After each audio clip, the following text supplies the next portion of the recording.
نحمد ونصلي على رسوله الكريم أما بعد فأعوذ بالله من الشيطان الرجيم بسم الله الرحمن الرحيم ربي اشرح لي صدري ويسر لي أمري واحلل عقدة من لساني يفقهوا قولي ربي زدني علما ربي زدني علما ربي زدني علما اللهم فكني في الدين اللهم فكني في الدين اللهم فكني في الدين.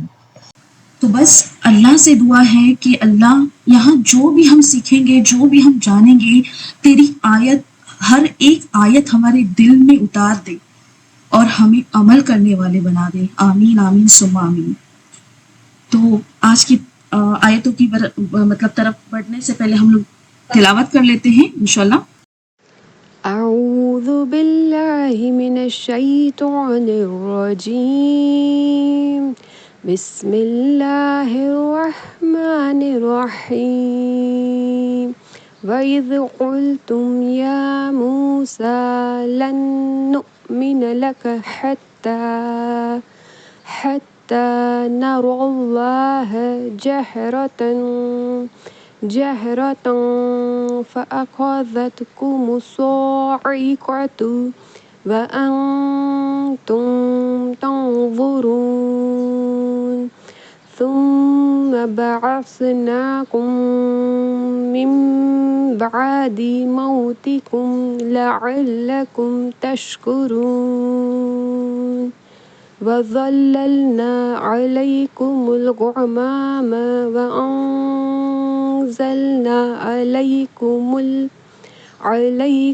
المن والسلوى كلوا من طيبات ما رزقناكم وما ظلمونا ولكن كانوا أنفسهم يظلمون. جزاک اللہ، بہت بہت ماشاءاللہ، بہت بہترین تلاوت تھی. اللہ ہمیں بھی اسی طرح پڑھنے کی توفیق عطا کرے. آمین آمین ثم آمین. تو دیکھو سسٹر، لاسٹ ویک ہم نے سورہ بقرہ کی آیت نمبر 50 سے لے کر 54 تک دیکھے تھے، ہے نا؟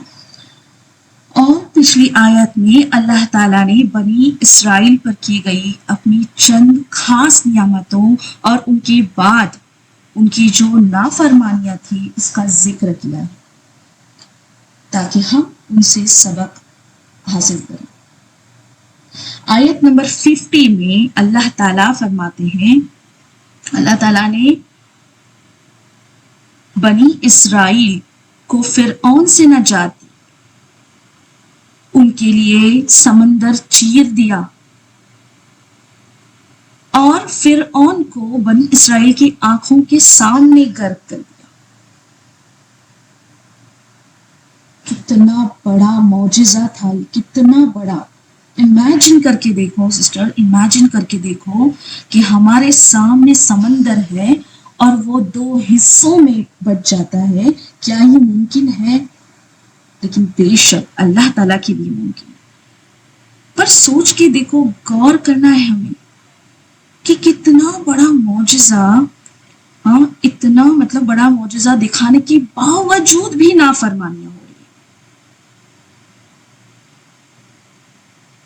اس آیت سے ہمیں اللہ کی قدرت اور کس طرح اللہ دشمن سے مطلب انہیں نجات دی، اس کی یاد دہانی کرتے ہیں تاکہ ہم ان واقعات کو، ان معجزات کو اپنی آنکھوں کے سامنے رکھیں اور دیکھیں کہ ہمارے رب کی قدرت کیا ہے. آخر ہمارا رب کیا ہے، کتنی قدرت رکھتا ہے وہ. لیکن ہم اس دنیا کی جو کھوکھلی چیزیں ہیں نا، ان میں پڑے ہوئے ہیں، ان کے پیچھے بھاگ رہے ہیں. اسی لیے غور و فکر کرنا بہت ضروری ہے، بہت ضروری ہے. اب دیکھو آیت نمبر 51 میں اس کے فوراً بعد جب حضرت موسیٰ علیہ السلام توریت لینے گئے کوہ طور پر، تو ان کی غیر موجودگی میں ہم نے دیکھے کہ بنی اسرائیل نے بچڑے کو معبود بنا دیا اور شرک کیا. جو سب سے بڑی نافرمانی تھی.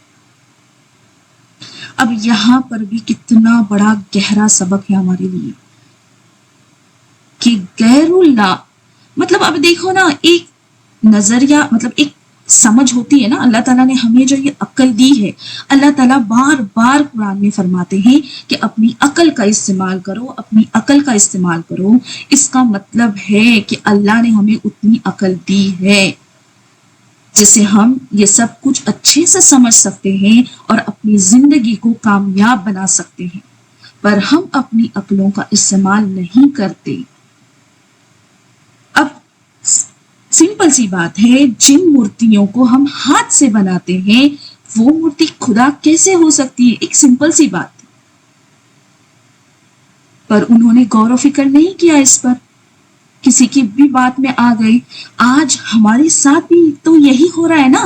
ضروری نہیں ہے کہ مورتی کی ہی پوجا ہو، ضروری نہیں ہے کہ کوئی مورتی سامنے رکھے اور اس کی پوجا ہو، بلکہ ہم کیا کر رہے ہیں آج ہمارا کسی اوروں کے کو بیچ میں رکھ کر یہ جو مدد حاصل کرنا ہے، یہ بھی اس شرک میں شامل ہے. یہ بھی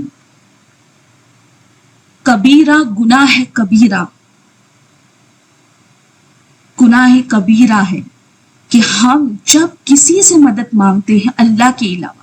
اب سوچو، سوچنے کی بات ہے کہ اگر ڈائریکٹ کنیکشن ہو رہا ہے تو پھر ایکسٹینشن کی کیا ضرورت ہے ہمیں؟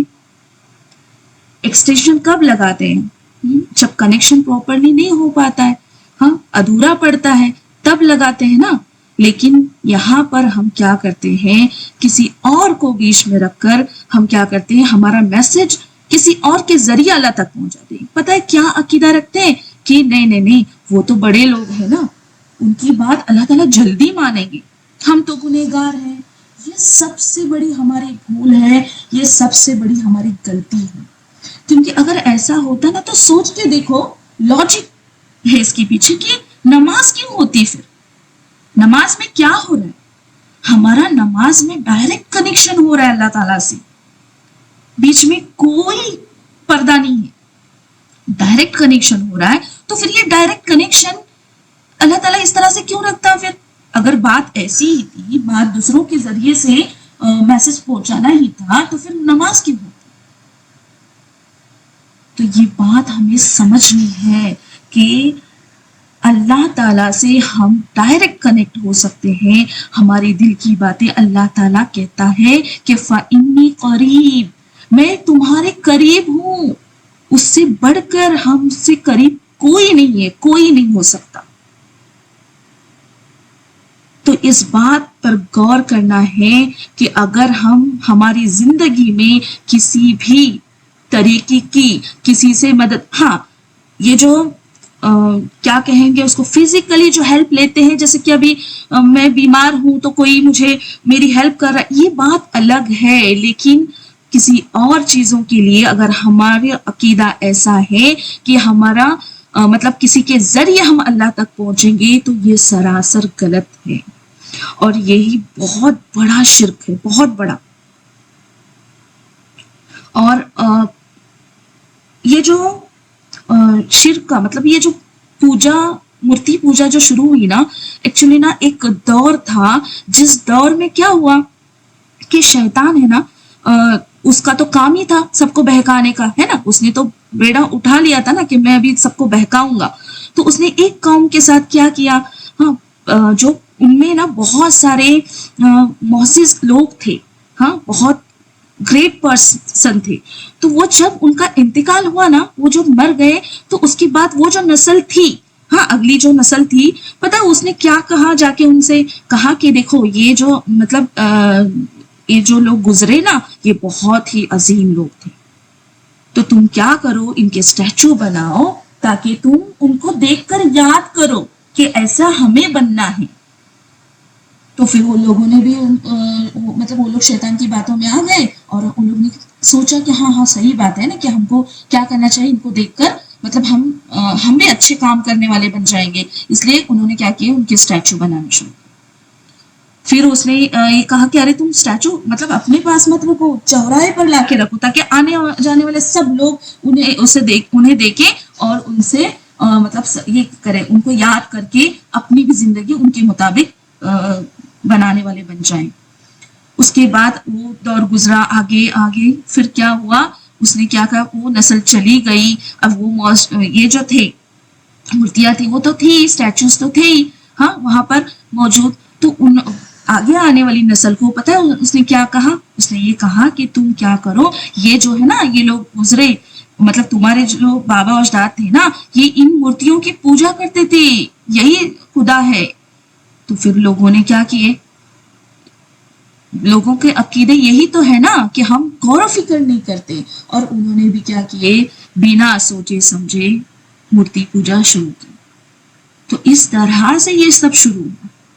لیکن دیکھو میری بہنوں، یہاں پر ہر بات پر ہمیں غور کرنا ہے کہ ہم ابھی بھی اسی چیزوں میں اٹکے ہوئے کہ ہمارے پرانے لوگوں نے کیے نا، ہمارے جو اینسسٹرز ہیں جو کیا بابا و اجداد کہتے ہیں نا، انہوں نے کیا نا وہی ہم کریں۔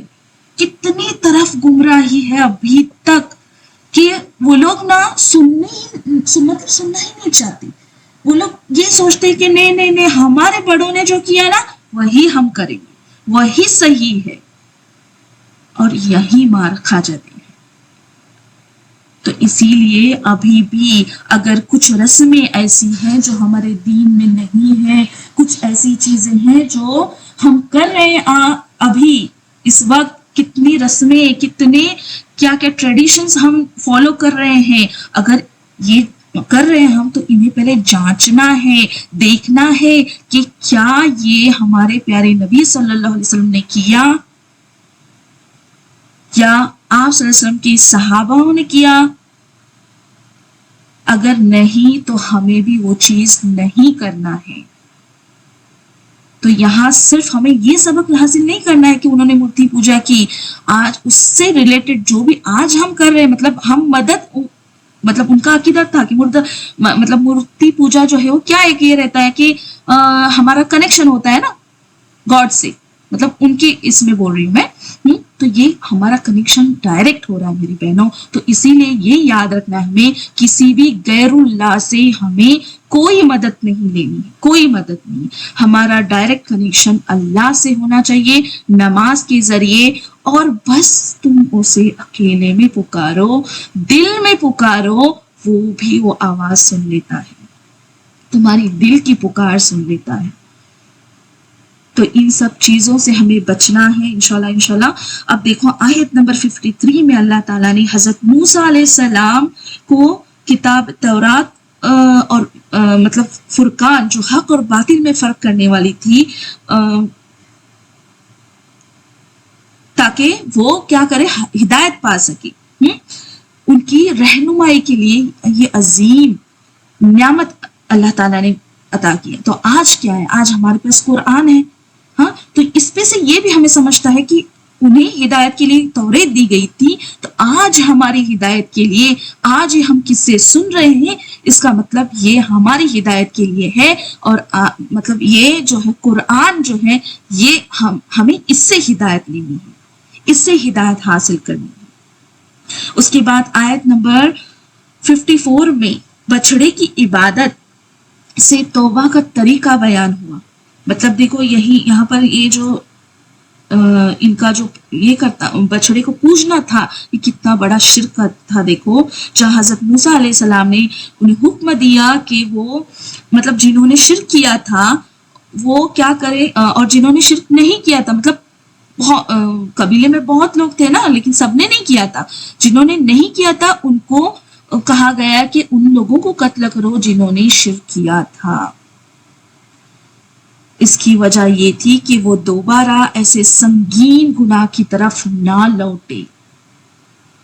تو اس سے بچنا ہے ہمیں، دیکھنا ہے ہمیں کہ جاننا ہے کہ بھئی ہم جو کر رہے ہیں یہ صحیح کر رہے ہیں یا نہیں، اس کی ہمیں کیا کرنی ہے، معلومات نکالنی ہے۔ اوکے، انشاءاللہ تو ضرور ہم کوشش کریں گے کہ اپنی زندگی میں ہر ایک قدم پھونک کر رکھنا ہے، کہ کہیں اللہ ہمارا ناراض نہ ہو جائے، ہمارے یہ چیز کرنے سے کہیں میرا رب مجھ سے ناراض نہ ہو جائے۔ تو انشاءاللہ ضرور کوشش کریں گے کہ ہر قدم ہم پھونک پھونک کر رکھیں گے، اور ہر قدم پر ہم یہ سوچیں گے کہ کیا یہ ہماری شریعت ہے، کیا یہ ہمارا دین ہے، تو ہی ہمیں آگے بڑھنا ہے انشاءاللہ۔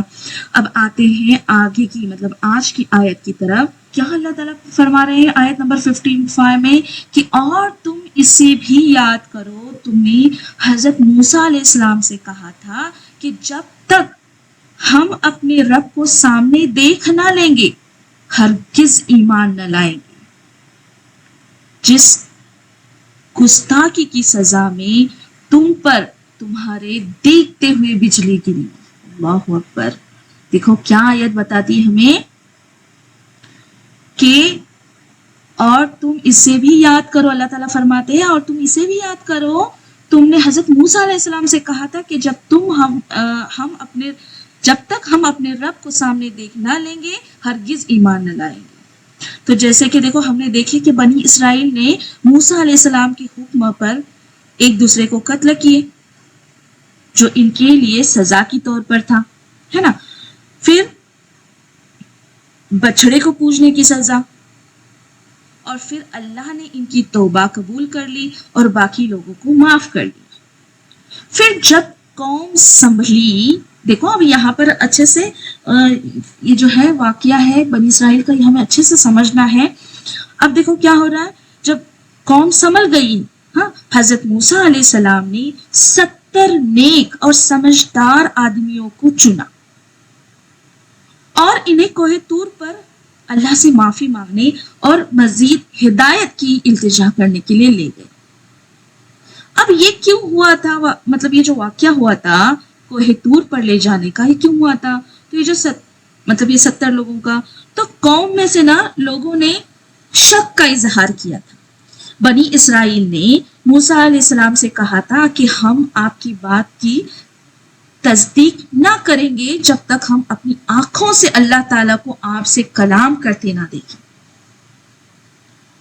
ہم کیسے یقین کر لیں کہ اللہ نے یہ کتاب آپ کو دی ہے؟ اب آپ علیہ السلام مطلب موسیٰ علیہ السلام مطلب وہ کہہ رہے ہیں کہ ہمارے سامنے آپ تو پتھر کی کچھ تختیاں لے کر آ گئے ہیں جن پر کچھ لکھا ہوا ہے، ہمیں کیا پتا کہ یہ کس نے لکھا ہے، ہم کیسے یقین کریں کہ یہ واقعی اللہ کی طرف سے؟ اب اس شک کی وجہ سے حضرت موسیٰ علیہ السلام نے 70 نمائندے افراد چنے، مطلب اللہ تعالیٰ کے حکم سے، ہاں، تاکہ وہ اللہ کے کلام، وہ لوگ اللہ کا کلام خود سنیں یا نشانی دیکھیں، تاکہ وہ واپس جائیں تو قوم کو گواہی دے سکیں۔ اب دیکھو یہ 70 افراد کو مطلب جو تھے، ہاں، وہ حضرت موسیٰ علیہ السلام وعدے کے مطابق ان کو لے کر چلے گئے۔ ہاں، اس کے پہلے مطلب کچھ روایت میں ایسا آتا ہے کہ موسیٰ علیہ السلام نے ان سے کہا کہ تم توبہ کرو اور روزہ رکھو، پاک صاف ہو جاؤ، ہاں، کپڑوں کو پاک کر لو۔ اس کے بعد میں مطلب 70 یہ جو افراد تھے ان کو حضرت موسیٰ علیہ السلام اپنے وعدے کے مطابق لے کر کوہ طور پر چلے گئے توبہ کرنے کے لیے۔ اب جب انہوں نے کلام الہی سنا، مطلب اللہ کی بات چیت انہوں نے موسیٰ علیہ السلام سے ہوتی بھی سنی، تو حضرت موسیٰ علیہ السلام سے کہنے لگے، اے موسیٰ علیہ السلام، ہم ہرگز تم پر ایمان نہیں لائیں گے جب تک کہ ہم اللہ تعالیٰ کو کھلے عام دیکھ نہ لیں۔ اب یہ طلب جو تھی ان کی ضد تھی، نہ سمجھی اور ایمان کی کمزوری کا نتیجہ تھی۔ شاید وہ سوچ رہے تھے کہ جب حضرت موسیٰ علیہ السلام اللہ سے بات کر سکتے ہیں تو مطلب وہ بھی اللہ کو دیکھ سکتے ہیں۔ اب دیکھو اللہ کو دیکھنا، موسیٰ علیہ السلام کا اللہ تعالیٰ کو دیکھنے کا مطلب دیکھنے کی طلب کرنا بھی بیان ہوا ہے قرآن میں۔ سورہ الاعراف کی آیت نمبر 143 میں جب اللہ تعالیٰ نے ان سے کلام کیا، مطلب موسیٰ علیہ السلام سے کلام کیا، تو انہوں نے عرض کیا، اے میرے رب، مجھے جلوہ دکھا کہ میں تجھے دیکھ سکوں۔ اللہ تعالیٰ نے جواب دیا، تم مجھے ہرگز نہیں دیکھ سکو گے۔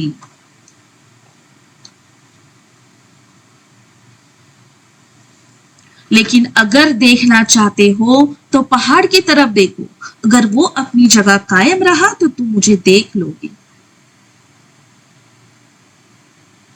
جب اللہ تعالیٰ نے پہاڑ پر اپنی شان کے مطابق تجلی ڈالی تو پہاڑ ریزہ ریزہ ہو گیا اور حضرت موسیٰ علیہ السلام بے ہوش ہو گئے اور گر پڑے۔ جب ہوش آیا تو انہوں نے کہا تو پاک ہے، میں تیری طرف توبہ کرتا ہوں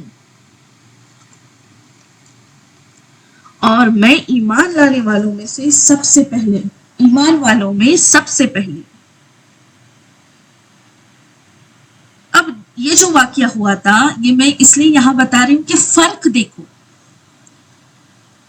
اب یہاں یاد رکھنا ضرور ہے کہ حضرت موسیٰ علیہ السلام کی طلب اللہ کے کلام سننے کے بعد تھی، اور انہوں نے مطلب دونوں کی دیکھو، ابھی وہ لوگ نے بھی اللہ کا کلام سنا اور دیکھنے کا مطلب چاہت ظاہر کی، اور انہوں نے بھی، ہاں مطلب موسیٰ علیہ السلام نے بھی، لیکن انہوں نے ادب کے ساتھ کی تھی۔ مطلب موسیٰ علیہ السلام نے یہ جو طلب کی تھی وہ ادب کے ساتھ تھی، جبکہ بنی اسرائیل کی طلب جو تھی یہ ضد اور بے ادبی پر مبنی تھی۔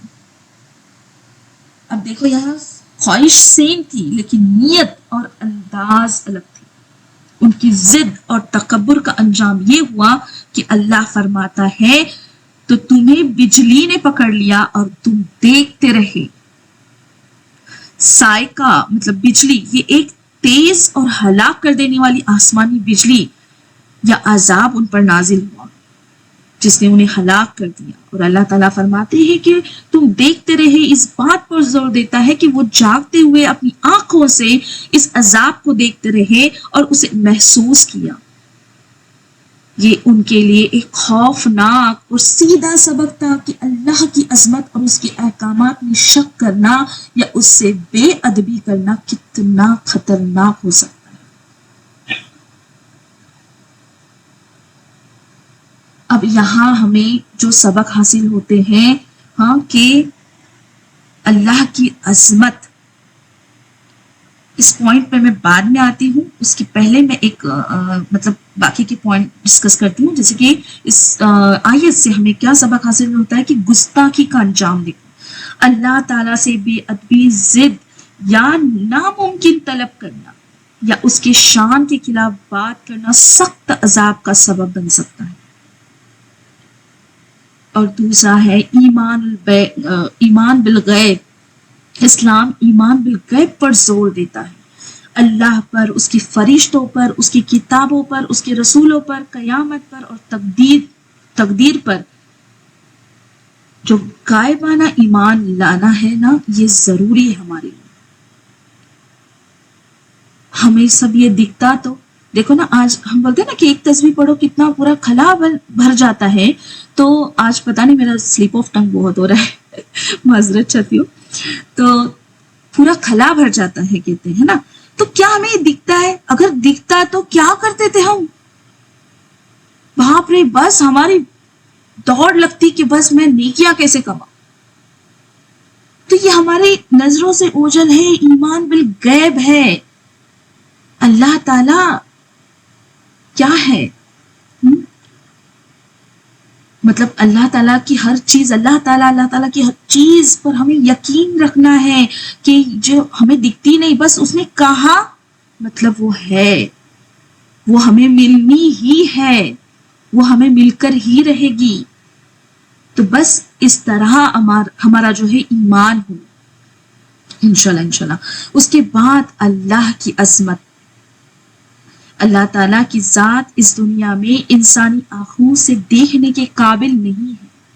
اللہ کا دیدار تو قیامت کے دن جنت میں ہی ممکن ہوگا، ہے نا۔ صحیح بخاری اور مسلم سے ہمیں حدیث ملتی ہے کہ نبی کریم صلی اللہ علیہ وسلم سے روایت ہے، تم اپنے رب کو دیکھو گے جیسے کہ تم چاند کو دیکھتے ہو، اسے دیکھنے میں تمہیں کوئی تکلیف نہیں ہوگی۔ اللہ اکبر۔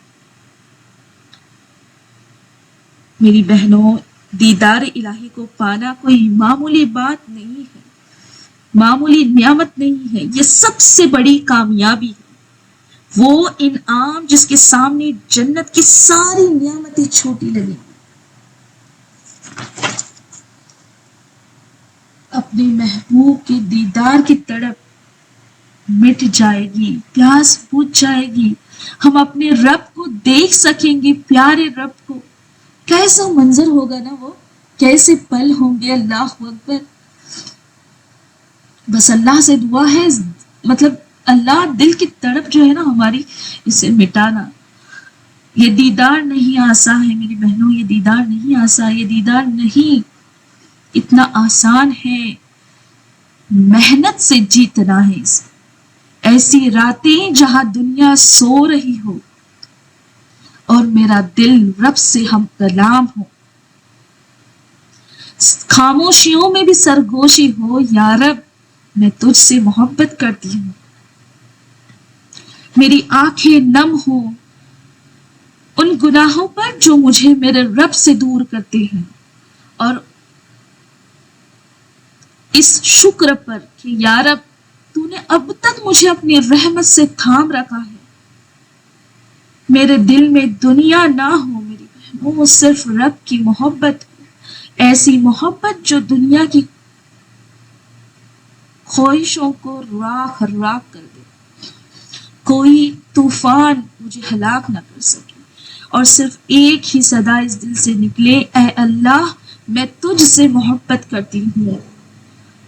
میرا ہر عمل خالص صرف اللہ کے لیے ہو. ہر لفظ، ہر قدم، ہر خیال، ہر سانس میں فقط اس کی رضا، اس کی رضا کی تلاش ہو. تب جان پائیں گے اس محبت کی حقیقت. جب رب کا دیدار ہو، دل کی سعادت کیا ہے، تب ہم جان پائیں گے میری بہنوں اس محبت کی حقیقت کیا ہے. جب رب کا دیدار ہوگا دل کی سعادت کیا ہے. تو بس اب اس محبت کی خاطر قدم اٹھانا ہے. بس ایک مقصد ہو کہ اللہ کی محبت کو پانا ہے. انشاءاللہ انشاءاللہ بہت محنت کریں گے، بہت. آپ لوگ بھی محنت کرنے تیار ہیں نا میرے ساتھ؟ انشاءاللہ انشاءاللہ بہت محنت کرنی ہے ہمیں، اللہ کو خوب راضی کرنا ہے انشاءاللہ انشاءاللہ. اب آتے ہیں آگے کی آیت کی طرف، آیت نمبر 56 کی طرف. تو دیکھو یہاں آگے کی آیت میں اب اتنا بڑا گناہ ہوا. دیکھو آگے کی آیت میں اللہ تعالیٰ کیا فرما رہے ہیں، لیکن اس لیے کہ تم شکر گزاری کرو، اس موت کے بعد بھی ہم نے تمہیں زندہ کر دیا. اللہ اکبر، کتنا بڑا معجزہ یہ بھی، کتنا بڑا کہ دیکھو اللہ تعالیٰ نے موت کے بعد انہیں زندگی دی. اس آیت میں اللہ تعالیٰ کی رحمت اور اس کی صفات التواب، بڑا توبہ کرنے والا، اور الرحیم، نہایت ہی رحم کرنے والا کا پورا اظہار ہوتا ہے. پچھلے آیات میں ہمیں دیکھے، آیت نمبر 50 میں سمندر کو چیر دینا، ہاں، فرعون کے ظلم سے بچانا. پھر آیت نمبر 51 اور 52 میں بچڑے کی پوجا، مطلب اتنا بڑا شرک، اس کے باوجود معاف کر دیا اللہ تعالیٰ نے. آیت نمبر 53 میں توریت اور فرقان دینا، مطلب اسے ہدایت کا ذریعہ اللہ تعالیٰ نے دیا. اس کے بعد 54 میں سنگین گناہ کی پاک صافی کا موقع دیا، اور 55 آیت میں گستاخی پر عذاب دیا. اور اب آیت نمبر 56 میں دیکھے اس عذاب کے بعد بھی اللہ تعالیٰ نے اپنی رحمت سے انہیں دوبارہ زندہ کیا، مطلب دوبارہ زندگی عطا فرمائی. یہ اللہ کی مہربانی کی انتہا ہے کہ وہ اپنے بندوں کو بار بار موقع دیتا ہے، انہیں سبق دیتا ہے تاکہ وہ سیدھی راہ پر آ جائے. اللہ تعالیٰ فرماتا ہے ثم بعثناکم، پھر ہم نے تمہیں زندہ کیا. تو بنی اسرائیل کے ان 70 افراد کو جب بجلی نے گھیر لیا، کچھ روایت میں آتا ہے کہ زلزلہ آیا اور سب کہ سب ہلاک ہو گئے. اور کچھ اس میں آتا ہے کہ بجلی نے گھیر دیا. اوکے لیکن یہاں پر ہمیں جیسے کہ قرآن میں سائقہ کا ورڈ ملتا ہے, مطلب بجلی نے گھیر دیا. اب موسیٰ علیہ السلام نے خلوص دل کے ساتھ دعائیں شروع کی اور کہنے لگے اس سے تو یہی اچھا تھا کہ ہم سب اس سے پہلے ہی ہلاک ہو جاتے. بے وقوفوں کے کاموں پر ہمیں ہلاک نہ کر. اللہ تعالیٰ سے دعا کریں موسیٰ علیہ السلام. یہ لوگ جو ہیں یہ ان کے پسندیدہ لوگ تھے, مطلب انہوں نے چن کر لائے تھے نا بڑے بڑے لوگوں کو. تو کہہ رہے ہیں اللہ تعالیٰ سے کہ موسیٰ علیہ السلام کہ جب میں تنہا بنی اسرائیل کے پاس جاؤں گا تو انہیں کیا جواب دوں گا, کون میری اس بات کو سچا سمجھے گا, اور اس کے بعد کون مجھ پر ایمان لائے گا. اے اللہ تو ہماری توبہ قبول کر اور ہم پر فضل و کرم کر. حضرت موسیٰ علیہ السلام نے دعا مانگتے رہے یہاں تک کہ اللہ تعالیٰ نے ان کی دعا قبول کی اور ان مردوں کو زندہ کیا. اور اس عظیم فیصلے, اس زندگی بخشنے کا مقصد اللہ تعالیٰ خود واضح کرتا ہے آگے, لعلکم تشکرون, تاکہ تم شکر گزاری کرو. تو اس سے صاف ظاہر ہوتا ہے کہ اللہ تعالیٰ کا مقصد انہیں صرف عذاب سے نجات دینا نہیں تھا, بلکہ اسے مطلب اس حادثے کے ذریعے انہیں ایک گہرا سبق سکھانا تھا تاکہ وہ اس عظیم نعمت دوبارہ زندگی کی قدر کریں, اس کی عظمت کو پہچانے اور اپنی باقی زندگی اس کے شکر گزار بندے بن کر گزارے. جب انسان موت کو دیکھ کر لوٹتا ہے نا تو اس کی زندگی کا ہر لمحہ اللہ کی نعمت بن جاتی ہے. کتنے لوگوں کے ساتھ ایسے حادثے ہوتے ہیں کہ وہ موت کے منہ سے نکل آتے ہیں باہر, اور یہ جو ہے ان کے لیے ایمان کی مضبوطی اور آخرت کی تیاری کا ایک بہترین موقع تھا. اور ابھی بھی جن کے ساتھ یہ ہوتا ہے یہ بہترین موقع ہوتا ہے ہمارے پاس. اب دیکھو یہ جو بھی واقعہ ہوا کتنی بڑی بات تھی نا, موت کے بعد زندگی, اور وہ بھی اتنی بڑی غلطی اور گستاخی کے بعد. اب ان کی شکر گزاری کی کیفیت کیا ہونی چاہیے تھی سوچو.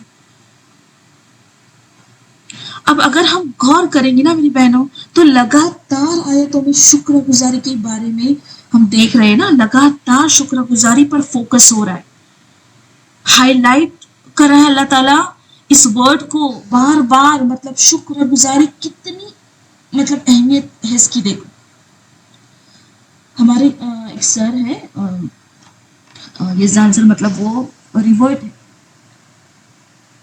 تو ابھی وینسڈے کو ان کا ہمارے گروپ میں میسج آیا تھا, انہوں نے بتا رہے تھے کہ ماشاءاللہ ان کو بہت ترقی ملی. ابھی تک انہوں نے 3 کروڑ تک ان کی مطلب کمائی ہوئی ان کی بزنس میں. تو وہ سب ہمیں بتا رہے تھے, بولے کہ میرا یہ بتانا کوئی ایسے فخر کی بات نہیں, جسٹ ایمان کی بولتے نا ایمان بڑھ جاتا ہے نا لوگوں کا پھر, اور وہ چیزیں ان سے سبق حاصل کر کے ہم کر بھی لیتے ہیں. تو اس وجہ سے وہ کہہ رہے تھے کہ میں بتا رہا ہوں کہ میں اتنا اتنا شکر ادا کرتا ہوں اللہ تعالیٰ کا ہر چیز پر. اور مجھے ایسا لگتا ہے نا کہ یہ مجھے مطلب اتنی میری جو کمائی ہوئی نا, یہ شکر گزاری کر کر کے ہی کمائی ہوئی ہے. مطلب ایسا ان کا بولنے کا مطلب تھا کہ اتنا میں شکر گزار کرتا ہوں تو اللہ میری سن رہا ہے اور اللہ مجھے مطلب کتنا عطا کر رہا ہے. تو جب ہم شکر گزار بندے بن جائیں گے نا تو اللہ کی قربت بھی ہمیں حاصل ہوگی. ایک واقعہ بتاتی ہوں آپ کو. آج صحیح میں میرا سلپ آف ٹنگ بہت ہو رہا ہے. ایک واقعہ اللہ اکبر سناتی ہوں آپ کو. ایک دن خلیفہ ہارون رشید, جیسے کہ میں نے بتائی تھی آپ کو بہلول دانا کے بارے میں. ہاں, بہلول دانا وہ شخص تھے جو ہارون رشید کے زمانے میں تھے, اور وہ مطلب ایسے کہ لوگ انہیں پاگل سمجھتے تھے, حالانکہ وہ بہت ہی حکمت والے انسان تھے. ہاں, تو دیکھتے ہیں ان کے بارے میں قصہ کہ ایک دن خلیفہ ہارون رشید اپنے محل میں بیٹھے تھے کہ ان کے سامنے ایک شخص کو لایا گیا. وہ بہت غریب تھا, پھٹے پرانے کپڑے تھے اور بھوکا بھی تھا. وہ شخص دربار میں کچھ مانگنے آیا تھا. ہارون رشید کو اس شخص پر بڑا رحم آیا اور انہوں نے حکم دیا کہ اسے اچھا کھانا کھلایا جائے, اور مطلب نئے کپڑے دیے جائے. اب وہ جو شخص تھا وہ بہت خوش ہوا اور چلا گیا. اب ہارون رشید اسے جاتے دیکھ رہے تھے. دیکھا تو وہاں بہلول دانا بھی ٹہل رہے تھے جو اکثر ان کے دربار میں مطلب گھومتے رہتے تھے. اب بہلول دانا نے اس شخص کو دیکھتے ہوئے کچھ کہا، کچھ کہا نہیں، ہاں وہ جسٹ مسکرائے، بس ہلکی سی مسکان دی اور پھر وہ شخص نکل کر چلا گیا. اب ہارون رشید نے بہلول کو بلایا اور پوچھا، بہلول کیا تم نے دیکھا کیسے ہم نے اس غریب پر فضل کیا؟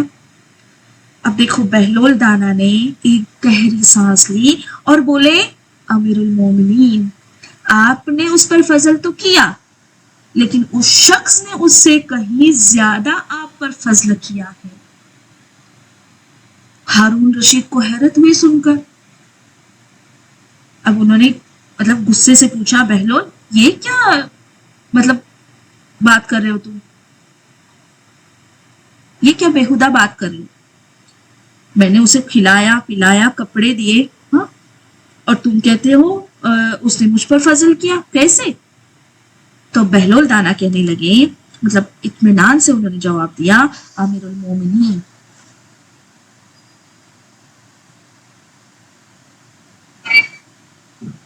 آپ نے اسے کھلایا پلایا اور نئے کپڑے دیے. سسٹر ذرا مائک کا دھیان رکھیں، ہاں میوٹ آل تو ہے پر پتا نہیں. ہاں انہوں نے کیا کیا؟ آپ نے انہیں کھلایا پلایا اور نئے کپڑے بھی دیے. اس نے یہ سب قبول کر لیا، لیکن اس نے یہ سب قبول کر کے آپ کو شکر گزاری کا موقع دیا، اللہ تعالیٰ کی نعمتوں کو ظاہر کرنے کا موقع دیا، اور اس نے آپ کو ثواب کمانے کا موقع دیا. اگر وہ انکار کر دیتا یا نہ لیتا تو آپ کا ارادہ پورا نہ ہوتا اور آپ اس نیکی کے ثواب سے محروم رہ جاتے. اس کی حاجت مطلب اس کی جو ضرورت اور اس حاجت کو قبول کرنے سے آپ کو اللہ تعالیٰ کے احسان مند بننے کا موقع ملا. اللہ نے آپ کو اتنا دیا ہے کہ آپ دوسروں کو دے سکیں، اور اس نے آپ کو یہ احساس دلایا کہ آپ اللہ تعالیٰ کی نعمتوں میں کتنے مالا مال ہیں. اس کے پھٹے ہوئے کپڑے اور اس کی بھوک نے آپ کو اپنی نعمتوں کا شکر ادا کرنے کا کرنے کی یاد دلائی. یہی اس کی طرف سے آپ پر سب سے بڑا فضل ہے.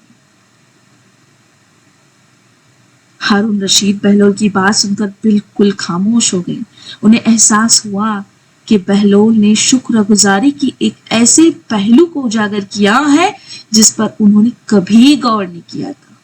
وہ سمجھ گئے کہ اصل شکر گزاری یہ ہے کہ ہم اپنی نعمتوں کو پہچانیں اور اللہ تعالیٰ کا شکر ادا کریں،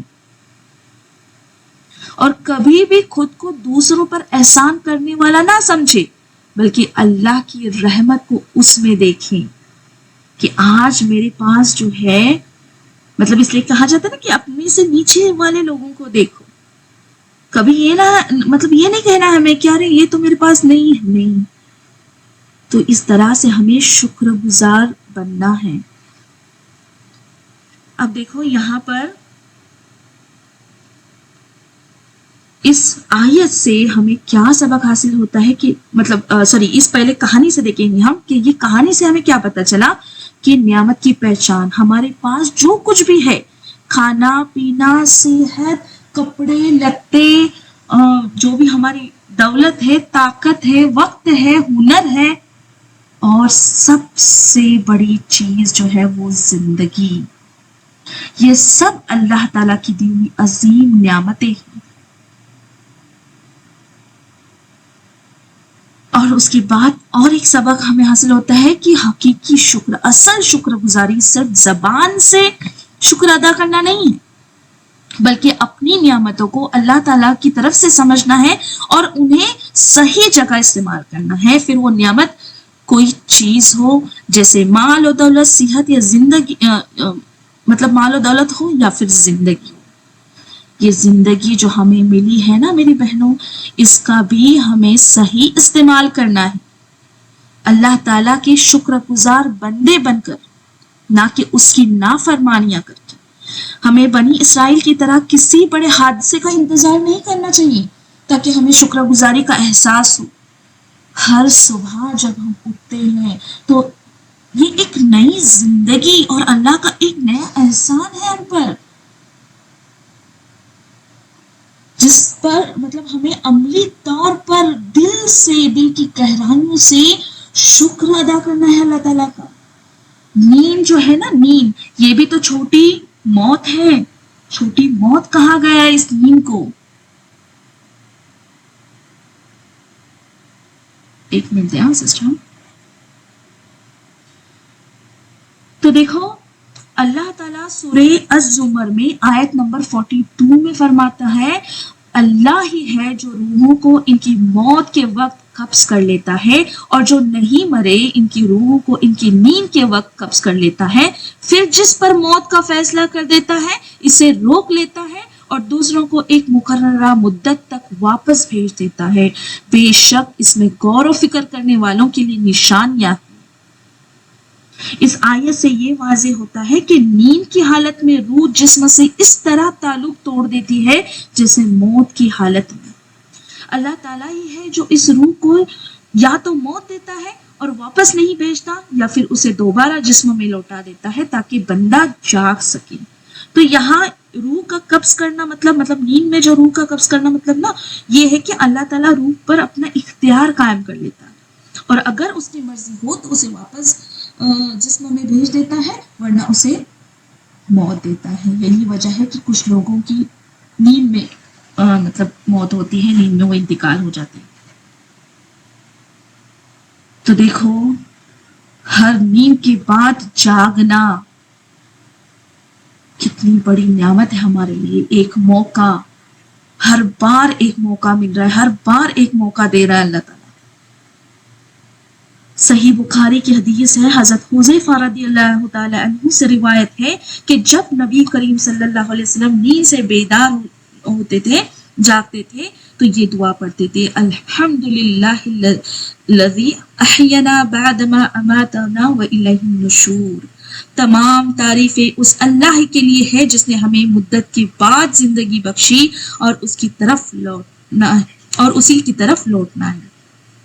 اس حدیث میں نیند کو موت مطلب اماتنا سے تعبیر کی گئی ہے۔ جب ہم نیند سے جاگتے ہیں تو نبی کریم صلی اللہ علیہ وسلم نے اللہ کا شکر ادا کرنے کی تعلیم دی ہمیں کہ اس نے ہمیں اس چھوٹی موت نیند کے بعد دوبارہ زندگی دی۔ تو اب سے ہم جب بھی میری بہنوں نیند سے جاگیں گے تو یہ دعا پڑھیں گے، اس بات کے احساس کے ساتھ کہ اللہ تعالیٰ کا بہت بہت شکر ہے کہ اللہ نے مجھے زندگی دی، مطلب کہ ایک موقع دیا کہ میں نے اپنے رب کی طرف پلٹوں، توبہ کروں اور شکر گزار بندی بنوں۔ اور کوشش کریں گے کہ اس دعا کے بعد اللہ سے خوب معافی مانگیں۔ یہ چیزوں کی عادت کرنی ہے میری بہنوں۔ اب تک دیکھو نا، میرا ایکسپیرینس میں نے یہ رہا ہے مطلب ہمیشہ سے کہ جب بھی پہلے بھی ہم نا بیانات سنتے تھے اور وہ پھر نا غلبہ رہتا ہے ہم پر 4-5 دن میں، ایسا جوش آتا ہے کہ ایسا لگتا ہے نا ابھی تو سب چھوڑ دینا ہے، اور پھر کچھ کہاں گئے فنکشن میں یا کدھر گئے تو پھر وہ ایمان کا لیول نیچے آ جاتا ہے۔ ایسا نہیں مطلب نہیں ہونا چاہیے۔ اور یہ کب بند ہوگا ایسا ہونا؟ جب تک ہم عمل میں نہیں لائیں گے ان چیزوں کو، جب تک ان پر کوشش نہیں کریں گے، تو یہ ہونا ناممکن ہے ہمارے لیے۔ اگر ہوگا بھی تو اس کو بہت لمبا عرصہ لگے گا، تو اتنا وقت نہیں ہے نا ہمارے پاس۔ کہاں ہے وقت؟ ہم نہیں جانتے کہ ہمارے پاس کتنا وقت ہے باقی۔ تو بس جب بھی آیتیں سنیں گے پورے دل سے ارادہ کرنا ہے۔ ابھی لاسٹ ویک ہم نے ایک دعا شامل کی تھی اپنی زندگی میں، اور آج بھی ہم یہ والی دعا ضرور شامل کریں گے اپنی زندگی میں۔ جب بھی سو کر اٹھیں گے، پھر وہ صبح ہو مطلب دوپہر میں بھی اگر ہم قیلولہ بھی کرتے ہیں تو جو مطلب اس وقت بھی جب سو کر اٹھیں گے تو بس اللہ سے دعا کریں گے کہ اللہ تیرا لاکھ لاکھ شکر ہے، شکر ادا کریں گے دل سے، دل کی گہرائیوں سے ہر چیز کے لیے. جب ہم دسترخوان پر بیٹھتے ہیں نا، جب نعمتیں ہمارے سامنے بچھی ہوتی ہے تو اسے دیکھ کر دل میں، کیونکہ وہ دل کی پکار بھی تو سنتا ہے نا، بے شک سنتا ہے، تو دل میں ہم اللہ سے یہ کہیں گے کہ اللہ تیرا لاکھ لاکھ شکر. آج فلسطین میں کیا حال چلا ہے، آج میرے سامنے یہ نعمت ہے، اللہ اکبر، تیرا لاکھ لاکھ شکر ہے. تو اس طرح سے پھر دیکھو نا، ہم جب اپنے لوگوں سے بات کر رہے ہیں نا، یہاں بات تو چلی ہے، ہاں ہم کیا کریں گے پتہ ہے؟ کوشش اچھی بات چلی ہے، ہمارے رشتے اچھے ہیں، ہم مل جل کر مطلب ملے ہوئے ہیں وہاں پر، اور اس وقت نا ہمارا دل پتہ ہے کہاں ہو؟ اللہ کی طرف. ہم اللہ سے بات کر رہے ہوں کہ اللہ تیرا لاکھ لاکھ شکر ہے. اپنے آپ مطلب ہسبینڈ وائف کی جو محبت ہے اس بھی وقت ہم دل میں محسوس کریں کہ اللہ تیرا شکر ہے. بچوں سے، بچوں، اور ایک بات میں آپ کو ضرور بتاؤں گی کہ بچوں کے لیے مطلب ایسا ہوتا ہے کہ ہمارے بزی اسکیڈول میں نا بچوں کے ساتھ ویسے ٹائم بتانے کے لیے ہمیں وقت نہیں ملتا ہے نا، تو سائنس کہتی ہے کہ آپ نا تھوڑا سا ٹائم بتاؤ اپنے بچوں کے ساتھ، ہارڈلی 5 منٹس بھی ہوں گے نا، اگر آپ ان سے پیار سے باتیں کریں گے، ان کے سر پر شفقت کا ہاتھ پھیریں گے تو وہ ان کے لیے کافی ہو جاتا ہے. وہ چارج ہو جاتے ہیں بچے، وہ ہماری باتیں سنتے ہیں. ہاں لیکن اگر ہم پوری طرح سے مطلب بچوں کی طرف دھیان، ہاں ان کا سب کر رہے ہیں، ہم ہر چیز کر رہے ہیں لیکن ان پر دھیان نہیں دے رہے، مطلب پیار اور شفقت سے انہیں گود میں بٹھا نہیں رہے، ہاں، اور مطلب جیسے میں نے بتائی ویسے نہیں کرتے تو پھر وہ بچے نا دور ہوتے جاتے ہیں ہم سے. اس لیے ہمیں کوشش کرنی ہے کہ ہم 5 منٹ دن میں، پورے دن میں 5 منٹ ہم بچوں کو ایسے نکالیں گے کہ انہیں گود میں لیں گے، بلائیں گے، ان کے ہاتھ، سر پر ہاتھ مطلب شفقت کا ہاتھ پھیریں گے، ان سے بات کریں گے، ان سے محبت کریں گے، اور اس وقت بھی دل میں یہی ہمیں کہنا ہے کہ اللہ تیرا شکر ہے ہر حال میں. جب بھی ہمارا کام کمپلیٹ ہو، اللہ تیرا شکر ہے، تو کریں گے نا انشاءاللہ. میں بھی دیکھو، مجھے ہینڈ ریس کر کے بتاؤ کون کون کریں گے، میں بھی اپنا ہینڈ ریس کرتی ہوں کیونکہ میں بھی آپ کو بتاتے بتاتے میں بھی اپنے اس میں وہ شامل کر لیتی ہوں، اور کوشش کرتی ہوں کہ میں جب آپ کو بتا رہی ہوں تو پھر مجھے بھی تو وہ اتنی پکی بننا ہے نا، تو میں پوری کوشش کرتی ہوں اپنی طرف سے. الحمدللہ الحمدللہ. تو انشاءاللہ ضرور کوشش کریں گے ہم کہ آج سے ہم یہ 2 دعائیں، پہلی ہم نے جو دعا سیکھی جو نماز میں ہمیں پڑھنی ہے کہ اللہم انی اللہ ذکر کو و شکر کو حسن عبادتی کا، یہ والی دعا، اور صبح میں یا مطلب جب بھی سو کر اٹھیں گے یہ دعا انشاءاللہ ہم کیا کریں گے اپنی زندگی میں سے شامل کریں گے. اب دیکھتے ہیں آگے کی آیت کیا کہتی ہے، ہمیں آگے کی آیت کی طرف بڑھتے ہیں. ابھی یہاں پر بہت ہی اچھا مطلب آج قصہ ہم دیکھنے والے ہیں. تو آیت نمبر 57 کی طرف ہم بڑھتے ہیں. تو دیکھو اللہ تعالیٰ کیا فرما رہے ہیں آیت نمبر 57 میں، اور ہم نے تم پر بادل کا سایہ کیا اور تم پر من سلوا اتارا اور کہہ دیا، پلیز ذرا مائک کا دھیان رکھیں سسٹر، من سلوا اتارا اور کہہ دیا کہ ہماری دی ہوئی پاکیزہ چیزیں کھاؤ، اور انہوں نے ہم پر ظلم نہیں کیا، البتہ وہ خود اپنی جانوں پر ظلم کرتے تھے. اللہ اکبر. اب دیکھو یہاں پر میں ایک منٹ،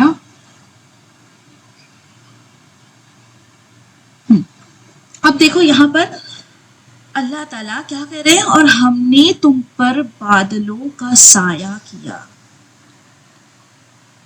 اب یہ جو واقعہ ہو نا، اب یہاں پر میں ایک اچھے سے آپ کو واقعہ بتاؤں گی انشاءاللہ، ضرور آپ اچھے سے دھیان دیں اور پلیز لیفٹ نہ ہونا، کیونکہ بہت بہت اچھا واقعہ ہم آج دیکھنے والے ہیں. تو دیکھو جب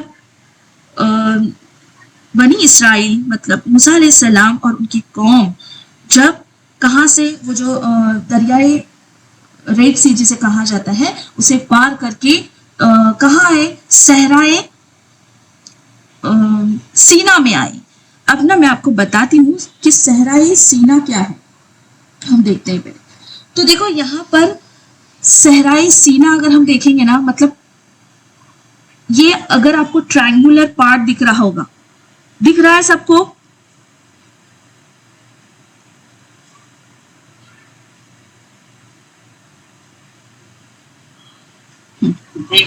ہاں دیکھو ابھی یہ جو یہ پارٹ جو دکھ رہا ہے نا، یہ پارٹ دکھ رہا ہے نا اتنا، ہاں یہ کیا ہے؟ یہ سینائی ہے.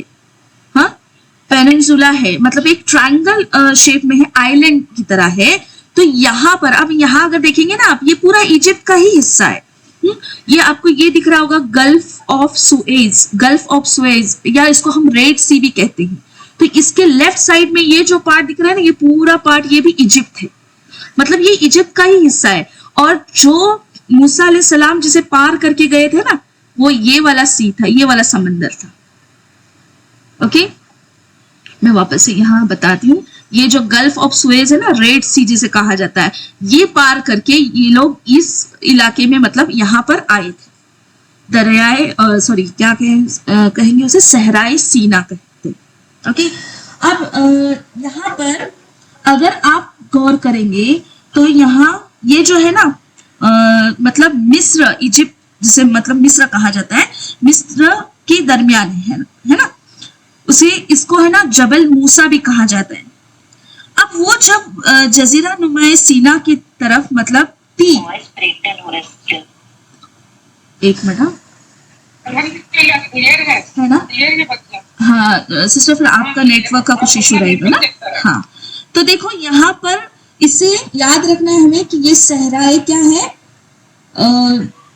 صحرائے سینا ہے. اوکے سینا، اور اسے تی بھی کہا جاتا ہے. ابھی تی کیوں کہا جاتا ہے نا، یہ ہم آگے دیکھیں گے انشاءاللہ کیوں اسے تی کہا جاتا ہے. بنی اسرائیل کا یہ جو قافلہ ہے یہ چل رہا ہے. اب یہاں سے یہ پار کر کے یہاں آ گئے. ہاں یہ دریائے سینا میں مطلب یہ پورا ڈیزرٹ ہے. اب وہاں کوئی اونٹ نہیں، کوئی سایہ نہیں، دھوپ کی تپش سے بچنے کا کوئی انتظام نہیں.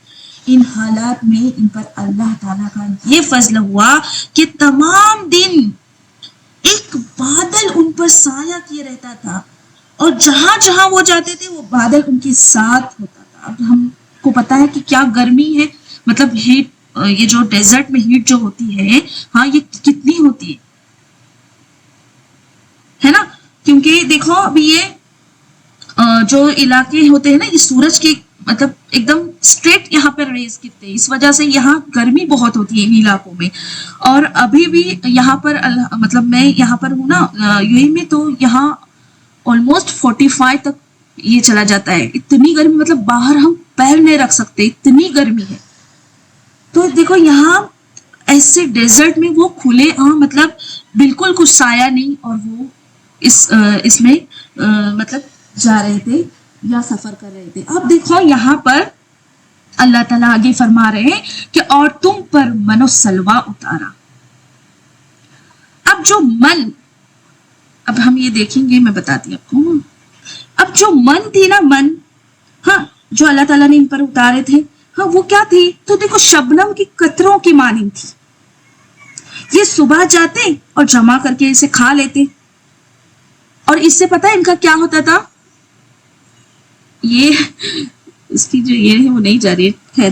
تو اس سے کیا ہوتا تھا؟ ان کا جو مطلب انہیں کاربوہائیڈریٹس مل جاتے تھے. اور یہ جو ہے نا گوند کی قسم، کوئی کہتا ہے کہ گوند کی قسم کا تھا، کوئی کہتا ہے شبنم کی طرح تھا. ہاں قدادہ رحمت اللہ علیہ فرماتے ہیں، جو تابعین میں سے ہیں، اولوں کی طرح من ان کے گھروں پر اترتا تھا. ہاں جو یا مطلب کچھ اس میں روایت ملتی ہے کہ پیڑوں پر اترتا تھا. تو جو دودھ سے بھی زیادہ سفید اور شہد سے بھی زیادہ میٹھا تھا. صبح صادق سے لے کر سورج نکلنے تک اترتا رہتا. ہر شخص اپنے گھر کے لیے اتنی مقدار میں مطلب جمع کرتا تھا جتنا اس دن کے لیے ان کو کافی ہو جاتا تھا. اگر کوئی زیادہ لیتا تو وہ خراب ہو جاتا تھا. ہاں اس کے بعد میں ربی بن انس رحمت اللہ علیہ فرماتے ہیں کہ من شہد جیسی چیز تھی جس میں پانی ملا کر پیتے تھے. شمعی رحمت اللہ علیہ فرماتے ہیں تمہارا یہ جو شہد ہے نا، اس من کا 17واں حصہ تھا. اب سب اقوال اگر ہم دیکھیں گے قول جو ہیں یہ قریب قریب سیم ہے. مطلب کہ ایک ایسی چیز تھی انہیں بلا تکلیف ملی تھی. یہ امپورٹنٹ ہے یہاں پر کہ انہیں ایسی نعمت عطا کی گئی تھی جو کیا تھی؟ بنا تکلیف کے ملی تھی. ہاں آج امیجن کرو کہ ہمارے سامنے اگر کوئی چیز آ گئی ایسے ہاں کہ ہمیں کچھ کام ہی نہ کرنا پڑے, نہ کھانا پکانا پڑے, نہ کچھ محنت نہ کرنا پڑے, اور اسی طرح ہمیں ایسے مل جائے تو کتنی بڑی نعمت ہوگی نا ہمارے لیے. تو سوچو کہ انہیں یہ اس طرح کی نعمت مل رہی تھی, مطلب ایسی نعمت تھی کہ اگر صرف اسے کھایا جائے تو یہ کھانے کی چیز تھی, اور اگر اسے پانی میں ملائی جائے تو وہ پینے کی چیز تھی, اور اگر دوسری چیزوں کے ساتھ ملایا جائے تو وہ اور چیز ہو جاتی تھی. اس طرح سے یہ اللہ کی نعمت ان پر اترتا. اس کے بعد سلوا جو ہے یہ ایک طرح کے خاص قسم کے بٹیر کی شکل کی تھی, مطلب شکل کا پرندہ تھا. شام کے وقت نا ان پرندوں کے بڑے جھنڈ آتے تھے, اور جہاں بنی اسرائیل ڈیرا ڈالتے تھے نا, بیٹھتے تھے, ہاں وہاں ارد گرد اترتے تھے. بنی اسرائیل انہیں ضرورت کے مطابق کیا کرتے تھے؟ پکڑتے تھے اور ذبح کرتے تھے, بھون کر مطلب کھاتے تھے. اب اس سے انہیں کیا ملتا تھا؟ پروٹین ملتا تھا, اور اگر دوسرے دن کے لیے رکھتے تو وہ خراب ہو جاتا تھا. اور یہ لوگ کیا کرتے تھے؟ جمعہ کے دن نا 2 دن کے لیے مطلب جمع کر دیتے, کیونکہ وہ دن بڑا بھی تھا, اور پھر ہفتے کے دن مطلب جمعہ جو تھی وہ ان کے لیے عید کا دن تھا, اور اس دن عبادت میں مشغول رہنے کا, اور یہ جو شکار ہے نا یہ مطلب شکار وغیرہ کرنے کا سے بچنے کا حکم تھا. اب یہ دونوں معاملے میں ہو رہا تھا, من بھی وہ لوگ ایسی جمعہ کے دن زیادہ جمع کر کے رکھتے تھے, اور سلوا بھی. اب یہ دونوں چیزیں تھی ان پر وادی تی میں اتری تھی. اب وادی تی مطلب یہی کیا؟ صحرائے سینا میں. اب تی کا مطلب کیا ہے پتہ ہے؟ بھٹکنے کی گھاٹی. اب یہ بھٹکنے کی گھاٹی کیوں اسے کہا گیا ہے یہ ہم آگے دیکھیں گے. اب انہوں نے اپنے مطلب دیکھو یہ جو دونوں چیزیں ان پر اتری مطلب یہ گھاٹی میں, جہاں انہوں نے اپنے پیغمبر سے کہا تھا کہ اس صحرا میں ہمارے لیے کھانے کی بندوبست کیسے ہوگا, تب ان پر من و سلوہ اترا گیا. مطلب وہ جب سینائی گھاٹی میں بھٹک رہے تھے تب انہوں نے موسیٰ علیہ السلام سے کہا کہ ہمارے کھانے کا بندوبست کیسے ہوگا. اور جب حضرت موسیٰ علیہ السلام نے پانی کے لیے درخواست کی تو اللہ تعالیٰ نے فرمایا, وہ بھی ہم جانتے ہیں, ابھی یہ جو ذکر ہے نا آگے کی آیت نمبر 60 میں بھی انشاءاللہ آنے والا ہے. تو اس طرح پانی کے چشمے پھوٹے. اس کے بعد لباس وہ جو پہنتے تھے نا, ان کے قد کے بڑھنے کے ساتھ وہ لباس بھی بڑھ جاتا تھا. بچوں کے جو لباس تھے نا وہ جیسے جیسے بچے بڑھتے تھے نا ویسے ان کے قد کے ساتھ میں وہ بڑھتے تھے, وہ پھٹتے نہیں تھے, نہ ہی وہ میلے ہوتے تھے, ہاں نہ ہی وہ کپڑے پرانے ہوتے تھے. تو دیکھو یہ اللہ کی قدرت اور ان پر خاص کرم اللہ تعالی کا. ہاں اب یہ جو خاص کرم کی نشانی تھی اللہ تعالیٰ کی, اس کی وجہ یہ تھی کہ وہ لوگ ایک مسافرانہ حالت میں تھے. ان کے پاس کپڑے خریدنے یا بنانے کی جو سورس ہے وسائل ہوتے ہیں وہ نہیں تھے. ہاں تو اس حال میں من و سلوہ اور بادل کا سایہ اللہ کی طرف سے بنی اسرائیل کی ہر بنیادی ضرورت مطلب یہاں پر پوری کی جا رہی تھی. اس کا مقصد انہیں اللہ کی قدرت اور نعمت کا احساس دلانا تھا تاکہ وہ شکر گزار بنے اور اللہ کی اطاعت کریں. پر کیا آپ جانتے ہیں میری بہنوں, یہ جو سب رحمتوں کا نزول ہو رہا تھا جبکہ پہلی نافرمانیاں تو چھوڑو, یہاں اللہ تعالیٰ کی ایک بڑے حکم کی خلاف ورزی کی لوگ نے اوپنلی اللہ کے حکم کو منع کیا, اور اس حکم کی نافرمانی کی سزا انہیں ملی تھی. اور اس دوران اللہ کی رحمتیں بھی ان پر نازل ہو رہی تھی. جو میں نے بتایا نا کہ یہ صحرائے تی